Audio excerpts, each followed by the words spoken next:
안녕하세요. 오늘도 사연살롱을 찾아주셔서 감사합니다. 서울에서 혼자 살고 있는 60대 아줌마예요. 얼마 전까지만 해도 손주들과 아들 부부까지 북적이며 저희 집에서 같이 살았었죠. 이젠 아들이고 뭐고 연 끊었습니다. 우리 모자 사이에 엄청난 일이 있었거든요. 현재 전 유방암 초기로 투병을 하고 있어요. 남편도 암으로 세상을 떠났기에 암이라는 글자만 봐도 공포스러운데 제가 암이라니 너무 무서웠죠. 죽을까봐요. 그럼에도 불구하고 자식들과 손주들까지 한꺼번에 절연한 이유가 궁금하시죠? 그런데 제게 빌부터 피를 쪽쪽 빨아먹는 거머리 같던 아들과 며느리가 눈앞에 안 보이니 홀가분해요. 다행히 지금 제 곁에는 친언니처럼 지내오던 동네 언니가 간간히 오가며 간병을 해주고 있어요. 돈을 지불하고 전문 간병인을 쓰기도 하고요. 현재 집 한 채와 오피스텔 한 칸을 소유하고 있어 월세가 조금 나오거든요. 그게 저의 전 재산이기에 목숨처럼 지켜오며 그 돈으로 생활하고 있죠. 돈 많은 사람들이 보면 보잘것없는 부동산이겠지만 완전히 무일푼에서 시작한 저로서는 너무나도 소중한 자산이랍니다. 아들놈이 그것까지 달라고 생떼를 쓰고 난리였는데 다행히 안 뺏기고 잘 지켰네요. 아들놈 키우면서 너무너무 힘들었어요. 그놈 때문에 맘 졸인 거 생각하면 한숨만 나옵니다. 제가 암에 걸린 이유가 양육 스트레스 때문인 것 같아요. 진작에 절연하고 내 정신건강이나 지킬 걸 후회돼요. 아마도 아들에 대해 이렇게까지 말할 수 있는 건 제가 입양한 아들이기 때문일 수도 있어요. 하지만 전 정말 우리 아들을 친자식 그 이상으로 공들여 키웠어요. 가슴으로 낳았다는 말이 딱 맞을 것 같아요. 우리 아들을 위해서라면 진짜 목숨도 내놓을 수 있을 것처럼 세상을 향해 납작 엎드려가며 키웠죠. 사고뭉치 아들의 뒷수습을 위해 자존심이고 뭐고 다 버리고 피해자들에게 눈물로 용서를 빈 게 한두 번이 아니거든요. 지금 와서 생각하니 그게 다 무슨 소용인가 싶어요. 근본적으로 내가 왜 입양식이나 해서 그 자식 때문에 속을 끓였는지 후회 막심입니다. 다행히 현재 유방암을 초기에 발견하여 적극적으로 치료받고 있어요. 착하고 성실하게 살아온 저 암을 극복하고 오래오래 살 수 있겠죠.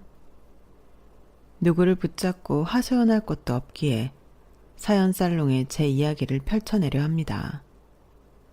사연살롱의 이야기들을 청취할 때면 내 친구며 내 가족이 겪은 일처럼 느껴지곤 했거든요. 마음속 고향 같은 구독자분들께서 제 이야기를 좀 들어주시면 제가 암을 이겨낼 원동력을 얻을 수 있을 것 같습니다. 부디 제 마음속의 응어리를 풀어주세요. 그럼 지금부터 시작해 볼게요.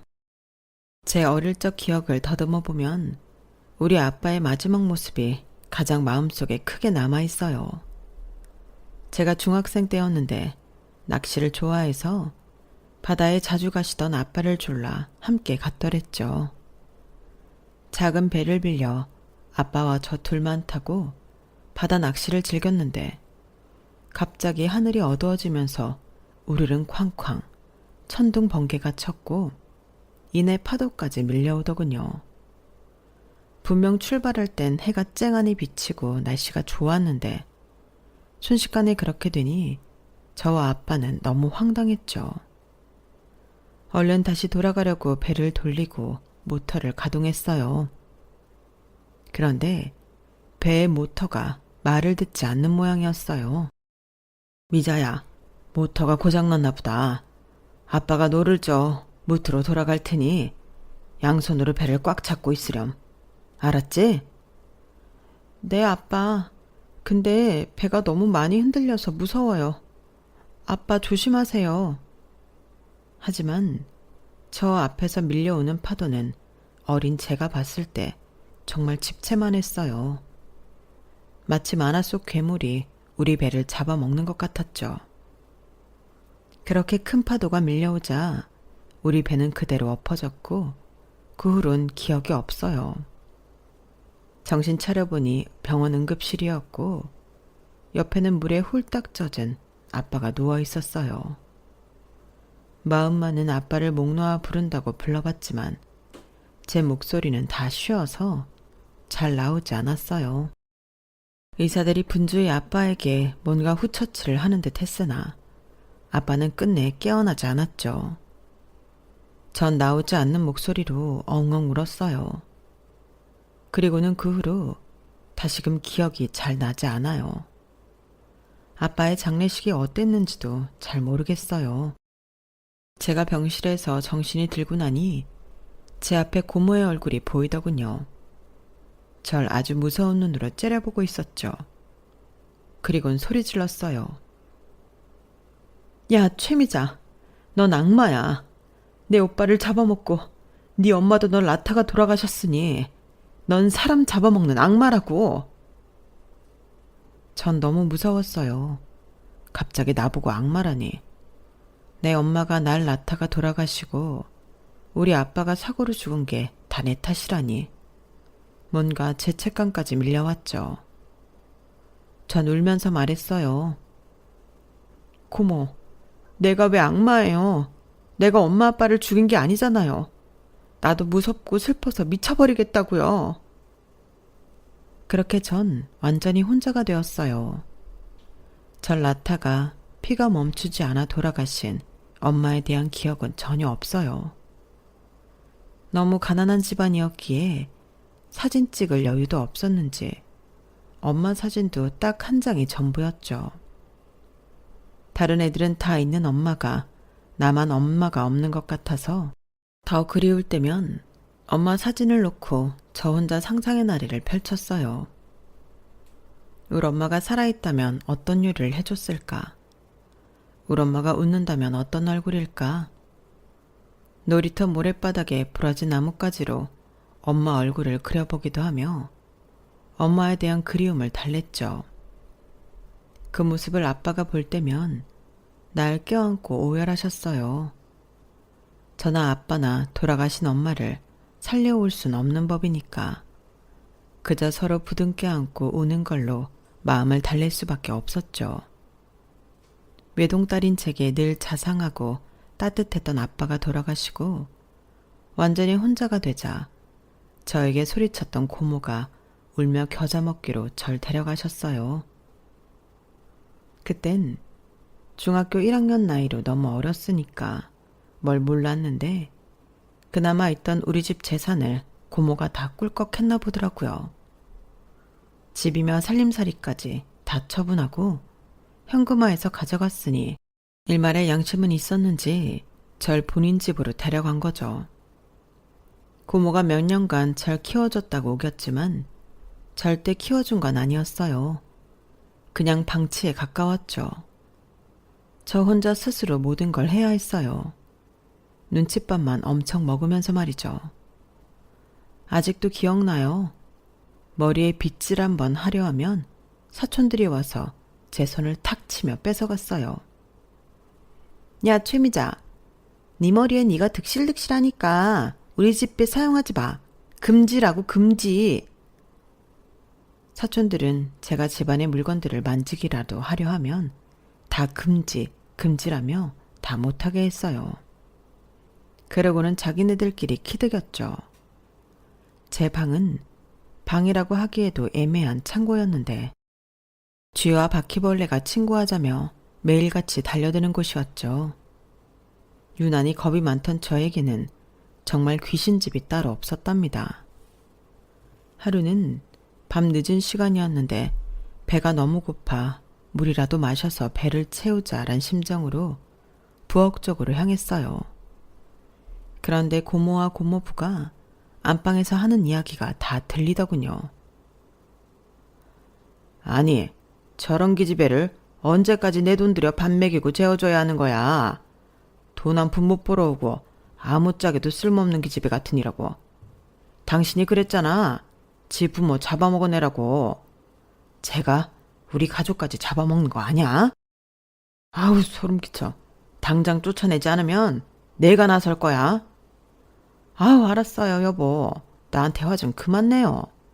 동트면 내가 말해서 옆 동네 고아원에 보내든지 딴 나라로 입양을 알아보든지 할게요. 헉, 고아원? 입양? 날 다른 나라로 보내버린다고? 고아원이며 뭐며 다른 곳으로 간다고 생각하니 너무 무서웠어요. 고모가 날 어디론가 쫓아버리기 전에 내 발로 나가야겠다고 결심했죠. 새벽녘에 제 짐을 간단히 챙겨 가출을 해버렸어요. 아직도 그날의 차가운 공기가 기억나요. 어두컴컴한 새벽이 무섭긴 했지만 이제 귀신의 집 같은 고문에서 해방됐다는 홀가분함이 컸죠. 하지만 그런 자유로운 기분도 잠시 배에서 연신 꼬르륵 소리가 났어요. 아침이 되고 시장에 도달하자 여기저기서 퍼지는 맛있는 냄새에 미쳐버릴 것 같더군요. 가진 돈은 없고 배는 고프고 저도 모르게 리어카에서 파는 두부에 손이 갔어요. 모락모락 김이 나는 두부였는데 주인 할머니가 다른 손님들을 맞을 때 옆에 서 있다가 한 움큼 와락 먹어버렸죠. 그런 저의 행동에 저 스스로도 놀라버렸어요. 남의 물건을 돈도 안 내고 훔쳐먹은 꼴이었으니 말이죠. 그 모습을 두부 파는 할머니가 목격하셨어요. 전 두 손을 비비고 머리를 조아리며 할머니께 빌었죠. 죄송해요 할머니. 집에서 돈 없이 쫓겨났는데 너무 배가 고파서 그만. 두부가 맛있어 보여서 저도 모르게 손이 가버렸네요. 제발 경찰서에 데려가지만 말아주세요. 제가 곧 돈 벌어서 꼭 갚을게요.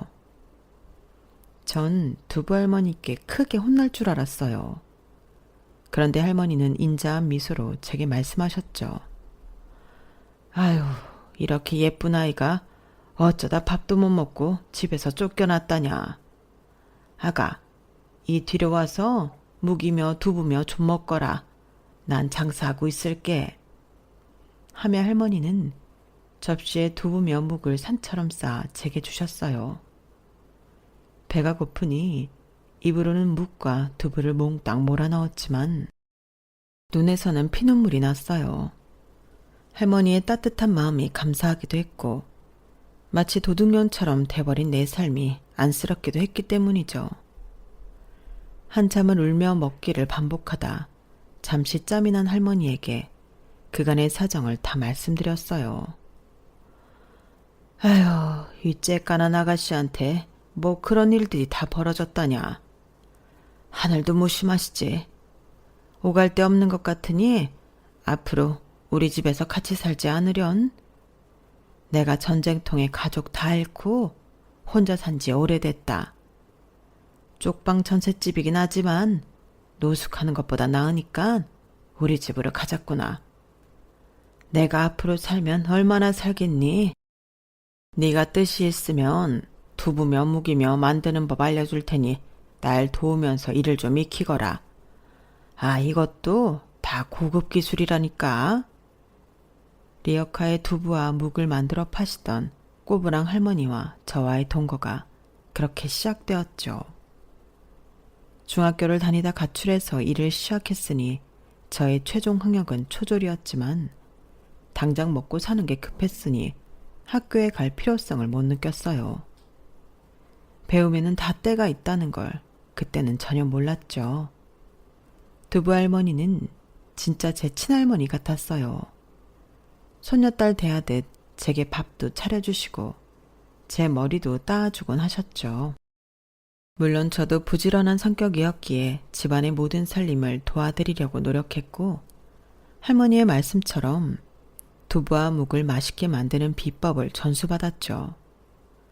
그렇게 5년 정도가 흐르고 제가 성인이 되었을 때 할머니는 마치 제가 어른이 될 때를 기다린 것 마냥 주무시다가 돌아가셨어요. 본인이 가실 날을 아신 건지 돌아가시기 며칠 전 절 불러다 이렇게 말씀하셨죠. 미자야, 넌 내 딸이자 손녀다. 마치 내 피부치 같아. 너랑 우연히 만나 지난 5년간 함께 살아온 게 이 할매한테는 얼마나 따뜻했는지 몰라. 연탄불을 안 때도 너와 한 집에서 하하호호 지내면 추운지를 모르겠더라니깐. 전쟁통에 아이며 남편까지 다 잃고 외롭게 살다가 널 만나서 말년에 호사를 누리고 간다. 할머니, 어딜 간다는 거예요? 괜히 그런 말씀하지 마세요. TV에 90살, 100살 넘어서까지 건강하게 사는 사람들 많이 나오잖아요. 할머니도 100살 넘겨서 우리 TV 한번 나가보자고요. 그러기엔 내 눈앞에 저승사자들이 왔다 갔다 하는구나. 이 할미는 얼마 남지 않은 것 같으니 이 집 보증금과 저 뒤주 속 돈통에 있는 돈, 리어카 같은 것들은 다 네가 갖도록 해라. 묵이며 두부며 팔아서 돈 벌어다 시집가서 아이 낳고 꼭 행복하게 살아라. 아갔지 아가? 이게 할머니의 마지막 당부였죠. 벌써 40년도 더 전의 일이니 그때 당시 80세였던 할머니는 꽤 장수하신 편이었어요. 주변 상인들은 다 호상이라고 절 위로했지만 전 할머니의 부재가 너무 크게 다가왔어요. 가슴이 뻥 뚫린 것 같더군요. 꼬깃꼬깃 돈통에 모아놓은 현금을 안고 오열했죠. 내 가족이 돌아가신 것 마냥 슬펐어요. 하지만 할머니의 말대로 리어카로 두부 장사를 이어받아 열심히 살기로 했어요. 누구보다 더 성실히 일했죠. 그런데 어느 날 제 옆쪽으로 김치를 파는 또 다른 리어카가 등장했어요. 전 신경 쓰지 않는 척하며 평소처럼 김이 모락모락 나는 간 만든 두부요. 둘이 먹다가 하나 죽어도 모를 만큼 맛있는 도토리묵이 왔어요. 하고 외치며 판매하고 있었죠. 그랬더니 옆 리어카에서 김치를 팔던 총각이 더 크게 외치더군요. 김치요. 둘이 먹다 둘 다 죽어도 모를 만큼 새콤달콤한 김치요. 볶은 김치, 묵은 김치도 팔아요. 전 괜히 신경질이 팍 나서 김치 파는 총각한테 얘기했어요. 아니, 남의 말은 왜 따라하세요? 김치 총각도 뾰루통하게 말하더군요. 따라한 게 아니고 진짜로 만난 김치라서 그렇게 표현한 것 뿐이에요. 참, 얄밉더군요. 글로 들어온 돌이 박힌 돌 빼는 것 같은 기분이 들었어요. 혹시라도 손님들이 김치만 사가고 두부와 묵은 구경도 안 할까봐 신경 쓰였죠. 하지만 제 기호와는 달리 두부와 김치를 함께 사가는 손님들이 늘더군요. 야, 옆집 두부랑 이 볶음김치랑 먹으면 맛나겠다. 두부 세모랑 볶음김치 한 봉지 주세요. 그렇게 세트로 불티나게 팔리기 시작하더군요. 그러자 저와 김치총각의 리어카가 점점 가까이 붙었어요. 나중엔 둘이 상의해서 아예 세트 메뉴를 만들어 팔기도 했죠. 서로 윈윈하는 관계가 되어버린 거죠. 고된 하루의 장사를 마무리하며 몇 달이 지나서야 우린 사적인 대화를 하게 되었어요. 웬 총각이 김치를 다 만들어 파는 거예요? 김치 만드는 거 까다롭잖아요. 아, 고아원에서 자랐는데 김장철이면 고아원 아이들 모두 총출동해서 같이 만들었거든요. 그때부터 요리 자체에 관심을 갖게 되었죠. 어머, 저도 고아원에 버려질 뻔하다가 가까스로 고문에서 탈출했는데 덕분에 운 좋게 좋은 할머니를 만나 여기까지 오게 됐네요. 우리 공통점이 있네요. 고아원 이슈로 친해지게 될 줄은 몰랐어요. 김봉석. 이 남자는 저보다 1살 연상이었고 피차간에 가족이 없다 보니 빠르게 친해질 수 있었어요. 바로 옆에서 나란히 리어카로 장사하다 보니 늘 곁에 있었기에 의지도 많이 되었죠. 추운데 추운 데서 일해야 하고 장마나 눈이 와도 다 맞으면서 일해야 하니 하루 장사가 끝나고 나면 거지꼴이 되기 일쑤였어요. 그런 모습까지 다 함께하니 동지애가 생겼죠. 누가 사귀자는 말을 하지도 않았는데 우린 연인이 되었어요.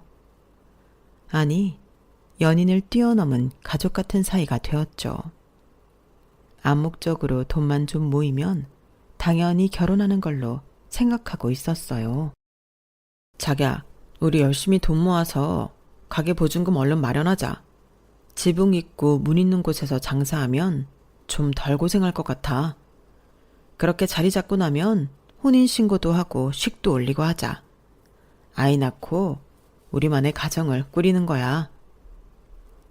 우린 이 소소한 꿈을 위해 하루 종일 다리 아픈 것도 참고 서서 일했건만 목돈이 쉽게 모이진 않더군요. 그러던 어느 날 갑자기 시장을 밀어버린다며 공문이 내려왔어요. 지저분한 시장을 없애고 이 자리에 아파트를 짓겠다더군요. 그렇게 하루아침에 정들었던 시장에서 쫓겨나고 어디로 가야 할지 막막한 상태에서 남친이 제안을 했어요. 미자야, 이참에 우리 결혼하고 부부가 되자. 경주로 신혼여행 한번 갔다 와서 이제 리어카 장사 때려치고 공장 들어가서 일하자. 아는 형이 배터리 공장에서 일하는데 잔업수당까지 하면 꽤 많이 받는다더라. 적어도 눈 비 맞으면 힘들게 서서 일 안 해도 되니까 얼마나 좋아. 밥도 다 나온다고 하고 휴식 시간도 있다니깐 길거리 장사보단 낫겠지 뭐. 졸지 혼인신고하고 군청에서 운영하는 무료 예식장에서 결혼하고 사진 한 장 찍고 우린 부부가 되었어요.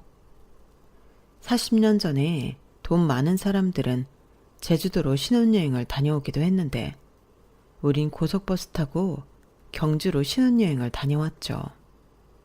그때 찍은 사진들을 아직도 갑옷처럼 간직하고 있어요. 싱그러웠던 내 청춘을 고스란히 담고 있는 사진들이니까요. 그 사진들을 보며 아, 내 얼굴도 이렇게 팽팽할 때가 있었구나 싶더군요. 그때 당시가 제 인생에서 가장 행복한 순간이었어요. 다시 돌아가고 싶어도 절대 되돌아갈 수 없는 꿈만 같던 시절이죠. 신혼여행에서 현실로 돌아와 남편과 배터리 공장에 이력서를 넣어봤어요. 운 좋게 둘 다 취업이 되어 같은 공장에서 일할 수 있었죠. 잔업까지 하려니 몸은 고됐지만 다행히 동료들이 참 순박하고 착한 스타일이어서 잘 적응할 수 있었어요.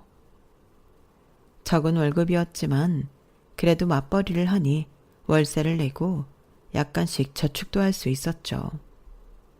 착한 남편과 알콩달콩 재미난 결혼 생활을 했지만 딱 하나의 큰 걱정이 있었어요.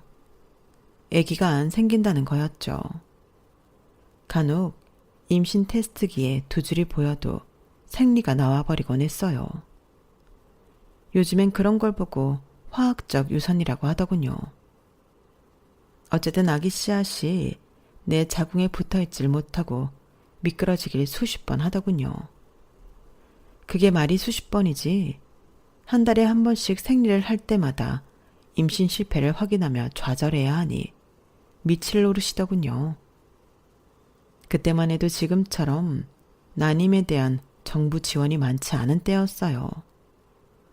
없는 살림에 난임 시술을 하기까지 비용 걱정도 많았지만 몇 년간 제가 스트레스를 너무 많이 받으니 남편이 먼저 제안하더군요. 자기야, 듣자 네 시험관이며 난임 시술이 여자한테 힘들다고 하니 우리 딱 3년만 해보고 그래도 안 생기면 우리끼리 오붓하게 살지 뭐. 난 아이 없어도 자기만 내 곁에 있으면 돼. 진짜야. 자녀가 없어도 상관없다고 호언장담하던 남편이 졌지만 아기들과 함께 봄 나들이를 하는 다른 가족 모습만 봐도 눈시울이 그렁해지던 남편이었죠. 그 누구보다 자식을 원하는 눈빛이 간절했어요. 전 최선을 다해보기로 했죠. 시험관 시술을 하다가 복수가 차올라 119에 실려가기도 하고 혈압도 높아지는 등 부작용도 많이 겪었지만 임신이 될 수만 있다면 뭐든지 다 하고 싶었어요. 하지만 직장을 그만둘 순 없었기에 계속 다니면서 작업반장의 눈치를 보면서 시술을 계속 해나갔어요. 그러기를 2년 정도 흘렀을까? 드디어 임신에 성공을 했어요. 선명한 두 줄이 보이더군요. 혹시나 또 유산이 될까봐 한 달쯤 뒤에 남편에게 알렸죠. 여보, 우리 아기가 이번엔 내 뱃속에 착 달라붙어 있나 봐. 우리 임신 성공했나 봐. 뭐야? 정말? 진짜야? 나 애기 아빠 되는 거야? 고마워, 자기야. 아니지. 너무 크게 소리 지르면 혹시라도 잘못될 수 있으니까 나 혼자 뒷산 가서 소리 좀 지르고 올게. 너무 기뻐서 주체할 수가 없어서 말이야.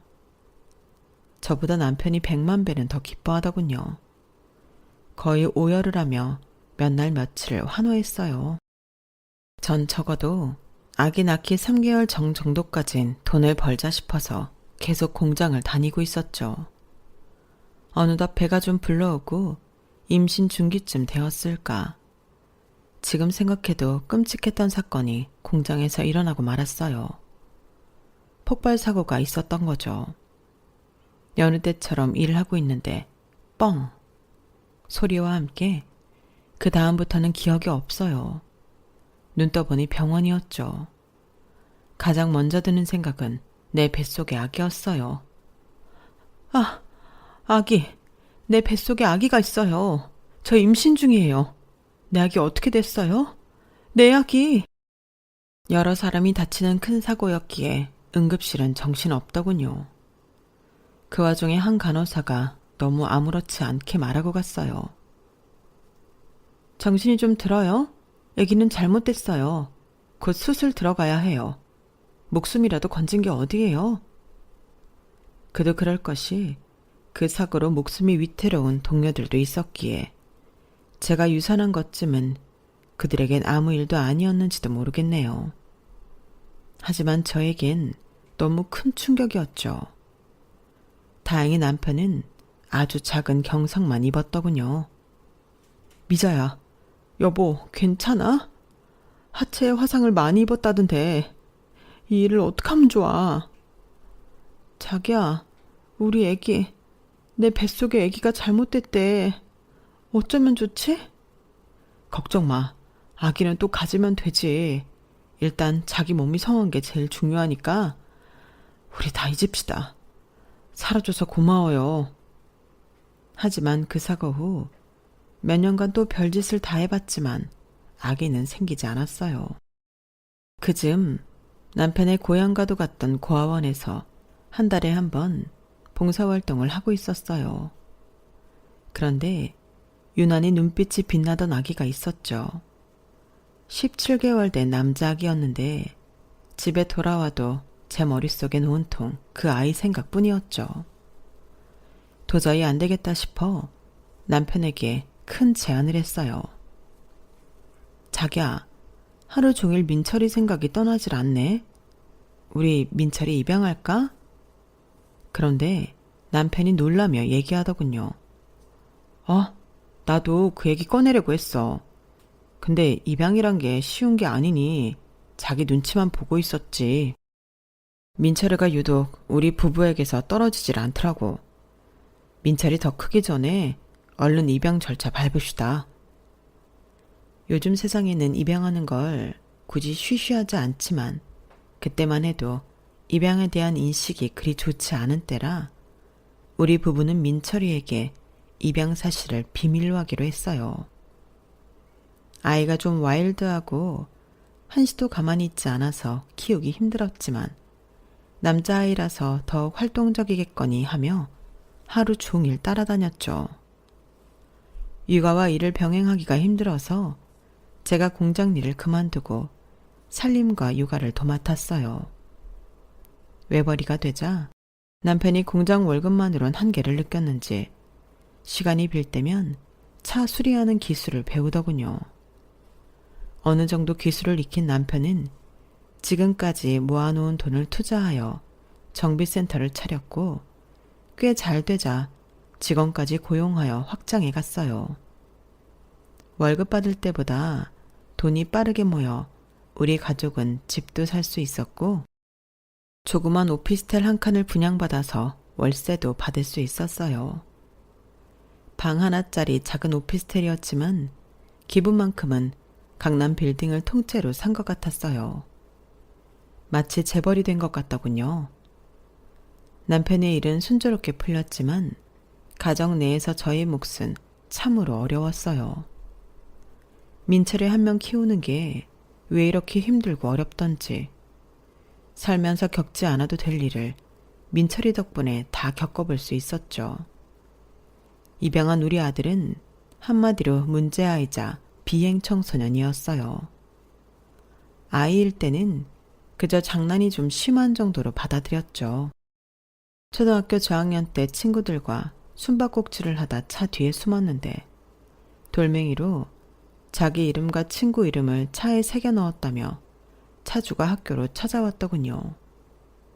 그 일을 계기로 남의 차를 조금이라도 훼손하면 안 된다고 신신당부하며 혼내고 확실히 타일러줬죠. 하지만 그때뿐이었어요. 남의 차 위에 올라가 모래가루를 잔뜩 뿌리며 쌀 포대자루로 썰매놀이를 하며 다 긁어놓질 않나. 타이어를 빵꾸 내질 않나. 그때마다 생활비로 차주가 입은 손해를 메꿔줘야 했죠. 허리가 기역자로 꺾여서는 죄송하다고 100번도 넘게 사과하면서 말이죠. 아무리 혼내봐도 눈 하나 깜짝을 안 하더군요. 작은 아이였지만 눈빛이 매서웠고 반성하는 기색이 전혀 안 보였어요. 아주 맹랑한 아이였죠. 바늘도둑이 소도둑 든다고 중학교에 가고 사춘기가 되자 아이가 저지르는 범죄의 차원이 달라지더군요. 이제 엄마인 제게 심한 말까지 서슴없이 해댔어요. 김민철, 아직 중학생인 네가 편의점에서 담배 안 준다고 집기들을 다 부쉈다고? 그게 말이나 돼? 이번엔 엄마가 막아줄 수가 없겠다. 이건 완전히 범죄라고. 소년원에 가든지 말든지 판결 나오는 대로 해야지 뭐. 엄마, 이럴 수 있는 거야? 다른 부잣집 엄마들은 자식이 이런 일에 걸려서 다 이리저리 빽 써서 빼주기 바쁘던데 이럴 수 있는 거야? 우리 집이 아무리 거지 같아도 그렇지. 당장 변호사든 뭐든 돈 써서 나 빼주라고. 엄마가 나 키워주기 위해 한 게 뭐 있어? 맨날 집에서 밥이나 하고 빨래나 하면서 나한테 해준 게 뭐가 있냐고. 뭐? 이놈의 새끼가 진짜. 내가 여태껏 너 사고 친 거 뒷수습한 게 수십 번이다. 피해자한테 가서 무릎 꿇고 빈 것만 10번이 넘는다고. 집안일은 뭐 저절로 돌아가는 줄 아니? 네가 처먹은 밥값만 해도 쌀이 몇 가만인데 이 배은망덕한 놈. 기어이 소년원까지 들락날락거리던 아들은 다니던 학교를 자퇴하더군요. 제발 자퇴만은 막으려던 저희 부부의 만류에 아들은 보란듯이 전신문신을 하고 나타났어요. 남편도 저도 놀라 자빠질 뻔했죠. 야, 김민철, 너 팔 그거 대체 뭐야? 안 되겠다. 우통 벗어봐. 아, 용이며 호랑이며 네 몸이 도와지냐? 왜 문신을 몸 전체에 하고 나타났어? 네가 무슨 조폭이야? 남편은 아무 말 안 터니 화가 나서 아들의 뺨을 찰싹 때렸어요. 그러자 아들도 가만히 있지 않고 남편의 몸을 밀치며 반항하더군요. 그때 처음으로 아들을 입양한 걸 후회했죠. 덩치가 커지자 또 무슨 짓을 벌이고 다닐지 걱정이 되더군요. 하루도 편히 잔 날이 없는 것 같아요. 남편도 마찬가지였죠. 망나니 아들 때문인지 카센터 운영이 힘들어서인지 남편이 덜컥 췌장암에 걸려버렸어요. 소식을 들었던 그 순간이 아직도 잊혀지지 않습니다. 제 인생에서 가장 좌절스러운 순간이었어요. 여보, 그게 무슨 말이에요? 갑자기 웬 췌장암? 췌장이 어디에 있는 장기인지도 모르는데 거기 암이 생겼다고요? 의사가 6개월 얘기했다고? 그럼 6개월 후엔 당신이 죽기라도 한다는 거야, 뭐야? 그 의사 돌팔이 아니야? 우리 남편은 절대 안 죽어. 얼마나 튼튼한데. 아, 참. 그러게, 걱정하지 마, 미자야. 난 이겨낼 수 있을 거야. 당신이 해준 집밥 먹으면 100살까지도 살 수 있을 테니 너무 그렇게 울지 말어. 우리 부부의 간절한 바람과는 달리 남편은 집밥은커녕 음식물을 먹는 족족 다 토했고 정말 뼈만 남은 채로 말라갔죠. 남편의 목숨을 조금이라도 연장시키기 위해 간절하게 간병했어요. 그동안 저축해놓은 현금과 오피스텔에서 나오는 월세로 근근히 생활은 할 수 있었기에 다행이었죠. 제가 시장이라도 가야 할 때가 오면 자퇴하고 집에서 누워만 있던 아들에게 남편의 간병을 잠시 맡겼어요. 그러나 망나니 아들놈이 제대로 할 리가 없었죠. 엄마, 전화를 왜 이렇게 늦게 받아? 아빠가 염소똥 마냥 똥을 좀 지린 것 같은데 엄마 빨리 와서 치워. 냄새난단 말이야. 뭐? 그 정도는 네가 할 수 있잖니. 네가 엄마보다 힘이 더 센데. 그것도 못해? 엄마가 저번에 알려줬잖아. 아우, 난 못해. 너무 더럽다고. 내 손에 묻기라도 하면 어떡해. 그러게 집 비우지 말라니까. 왜 나한테 시키고 지랄이야 진짜. 정말 페루나가 따로 없었어요. 오죽하면 꺼져가는 촛불처럼 오락가락하던 남편이 제게 말하더군요. 여보, 내가 가고 나면 저 녀석 당신 혼자 감당하기 어려울 것 같아. 이쯤에서 파양합시다. 마치 유언 같던 남편의 제안이었지만 또 파양이라는 게 쉽지만은 않더군요. 일단 남편의 생명을 조금이라도 연장시키는 게 제 목표였기에 간병에 매달렸죠. 하지만 저의 노력이 무색하게도 남편은 10개월 정도 투병하고 저 세상으로 가버렸어요. 완전히 멘붕에 빠져 어떻게 장례를 치렀는지 기억도 잘 안 나네요. 배터리 공장에서 잠깐 같이 일하며 친언니처럼 지냈던 선자 언니가 곁에서 많이 도와주었어요. 선자 언니는 공장에서 한 1년 정도 일하다가 애 딸린 이혼남과 결혼했는데 그 남자 집안이 워낙 부자여서 강남 사모님이 되어 있었어요.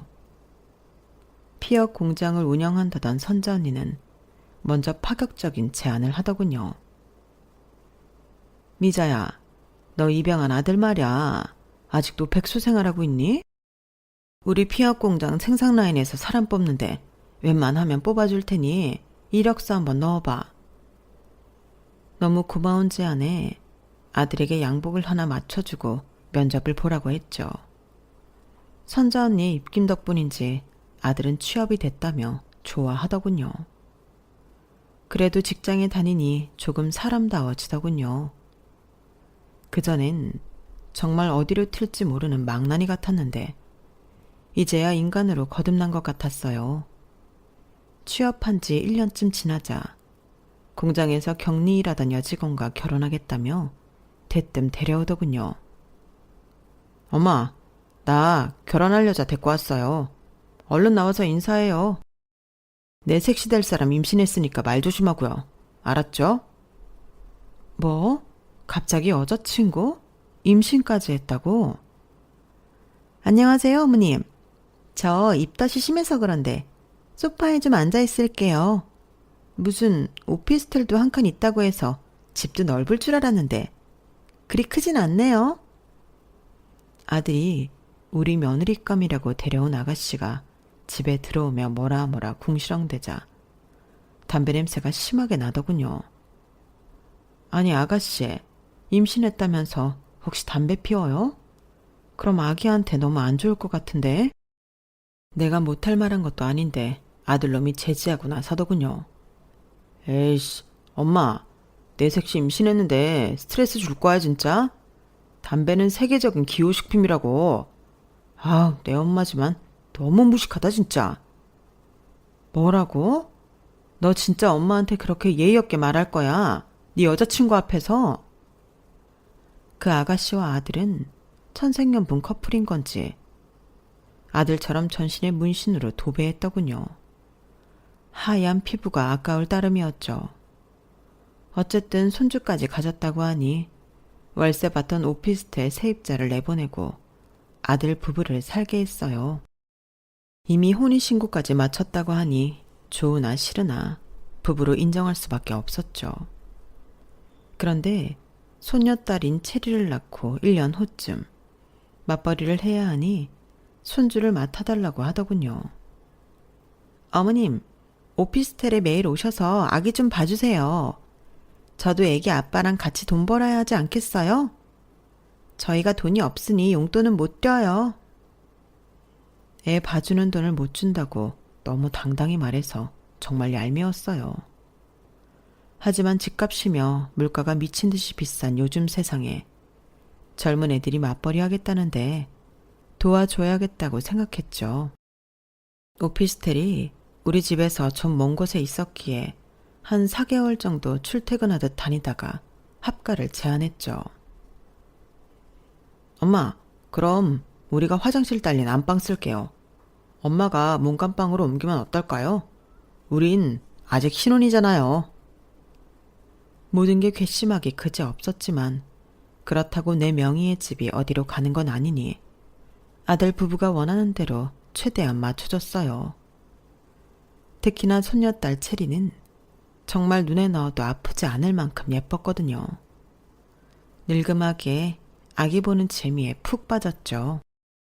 어머님, 저희 여행 좀 다녀올게요. 뭐? 난 요즘 무릎이 아파서 여행은 힘들 것 같은데. 누가 어머님이랑 같이 간대요? 시어머니랑 어떻게 여행을 다녀요? 저랑 남편이랑 둘만 다녀올 테니 어머님이 우리 체리 좀 봐주세요. 어차피 무릎 아프시다면서요. 그 무릎으로 어떻게 젊은 사람들 여행에 쫓아오시겠어요? 그 말에 정말 울컥할 정도로 서운하더군요. 야, 며느리야. 넌 싸가지가 없어도 어떻게 그렇게 없냐? 나도 조실부모 했다만 그래도 남들 가진 것만큼 예의는 갖추고 살았다. 니네 부부 아주 보자 하니까 선을 넘는구나. 맞벌이 하니까 앞으로 생활비 내고 살아라. 최소한 니네 식구 입에 들어가는 식비는 내고 살아. 양심 없는 것들. 제가 워낙 세게 말하니 단돈 몇십만 원 정도는 매달 주더군요. 정말 우리 손녀딸 체리 때문에 아들 내외를 우리 집에 함께 살게 해주는 거지. 그 둘 꼬라지만 봐서는 우라통이 터졌죠.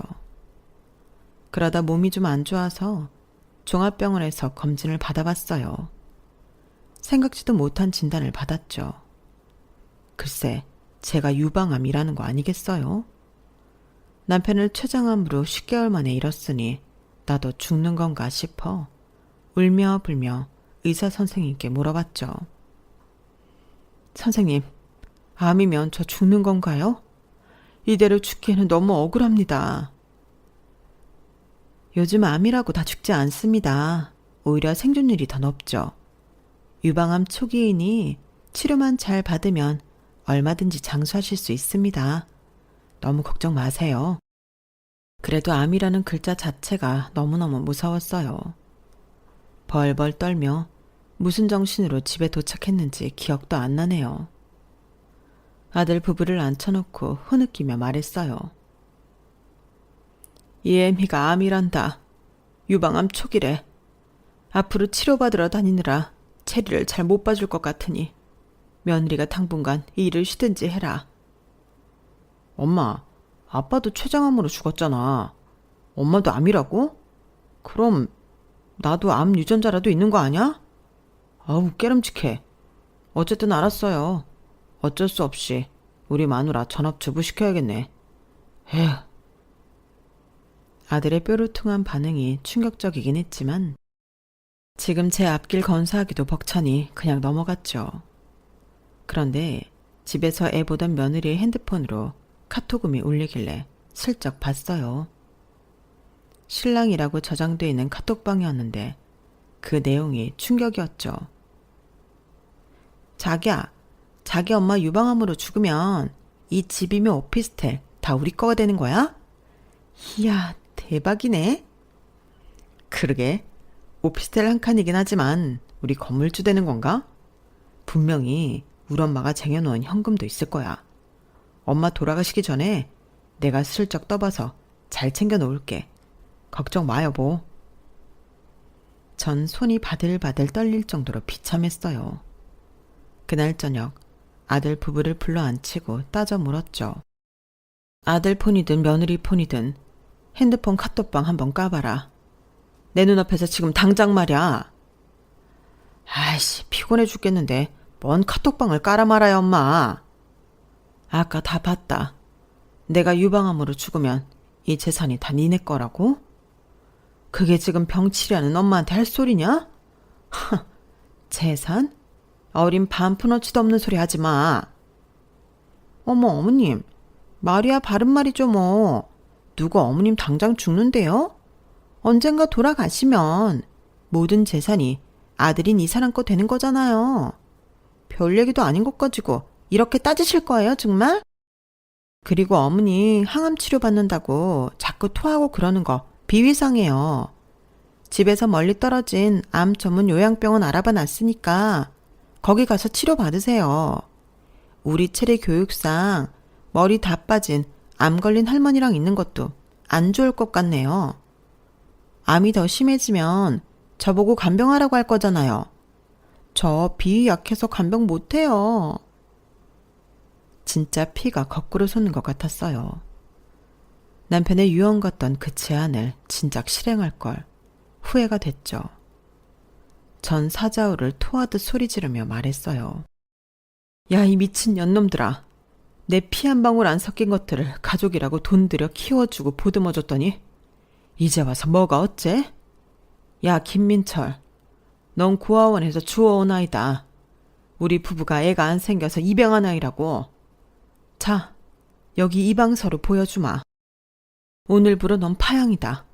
항암 치료고 뭐고 일단 변호사 만나서 파양 절차부터 밟을 테니 그리 알아. 이제 우린 가족이 아니니 당장 짐 챙겨서 이 집에서 나가도록 해라. 오피스텔에도 접근하지 말고 땅바닥에 나앉든지 말든지 마음대로 해. 체리 젖병까지 다 싸서 내일 아침까지 짐 다 빼도록 해. 뭐라고요? 엄마, 내가 엄마 친아들이 아니었어요? 우리 피 한 방울 안 섞인 사람들이었다고? 엄마, 그래도 그렇지 갑자기 웬 파양이에요. 당장 이 집에서 나가라니. 그건 너무하잖아요. 저희가 잘못했어요. 우리 부부가 이렇게 무릎 꿇고 빌 테니 소녀딸 체리를 봐서라도 한 번만 봐주세요. 여기서 조용히 살게요. 아님 오피스텔 다시 들어가서 살 테니 딱 한 번만 용서해 주세요. 네? 난 체리하고도 피 안 섞였다. 그리고 다 큰 놈한테 돈 쓰기도 싫어. 그동안 이 집에서 빌부터 살면서 해외여행이며 백화점 쇼핑이며 잘 쓰고 살더니 이제 와서 돈 없다 질질 짜냐? 아까 말했듯이 내일 아침까지 이삿짐센터 불러서 짐 다 빼라.